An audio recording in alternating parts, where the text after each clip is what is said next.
नमस्कार। मैं आपको एक नेवी सील की कहानी सुनाता हूं कि उनकी ट्रेनिंग में कितना टफनेस होता है।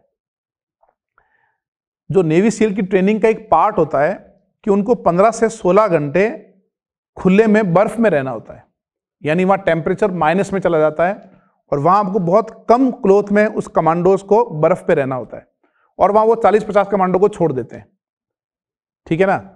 तो जितने कमांडो छोड़ते हैं उसमें से 50% कमांडो गिव अप करने लगते हैं, यानी उस सिचुएशन में अगर नॉर्मल आदमी रह जाए तो 5 से 10 मिनट नहीं रह सकता।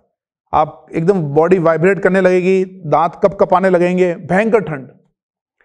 लेकिन वहां कमांडोज क्या करते हैं कि 6-7 घंटे के बाद, मतलब एक रियल इंसिडेंट बता रहा हूं मैं आपको, 6-7 घंटे के बाद जब लगता है कि अब बॉडी गिव अप होने वाली है, जबकि टारगेट 16 घंटे का होता है, एक कमांडो एक गाना गाता है और उस गाने का कोई सुर ना ताल कुछ भी नहीं होता है, लेकिन वो गाता है।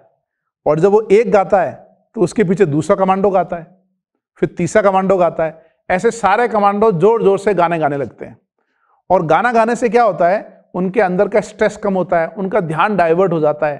तो जो ध्यान ठंड में था वो पूरा ध्यान अब उस गाने की तरफ होता है। तो ये उनका ट्रेनिंग का एक पार्ट होता है कि जिंदगी में जब बहुत मुश्किल समय हो, जब हमारा शरीर हमारा दिमाग काम करना बंद कर दे, आपको लगे कि अब नहीं हो पाएगा, तो उस समय आपको 2 ही चीजें करनी है।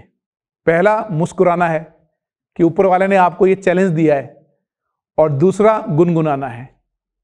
तो जब भी टफ सिचुएशन लगे कि यार ये टास्क अब मेरे लिए बहुत मुश्किल है, ये एग्जैक्टली वैसा ही है जैसा आपको कहा जाए कि एक पहाड़ पे चढ़ना है। आप जब एक पहाड़ पे चढ़ के नीचे उतरे तब आपको पता चला कि नहीं, मुझे दूसरा इससे भी बड़े पहाड़ पे चढ़ना है। तो आपको उस समय 2 ही काम करने हैं, एक तो मुस्कुराना है और एक गुनगुनाना है, क्योंकि हमको दूसरा पहाड़ तो चढ़ना ही है। थैंक यू, नमस्कार, जय हिंद।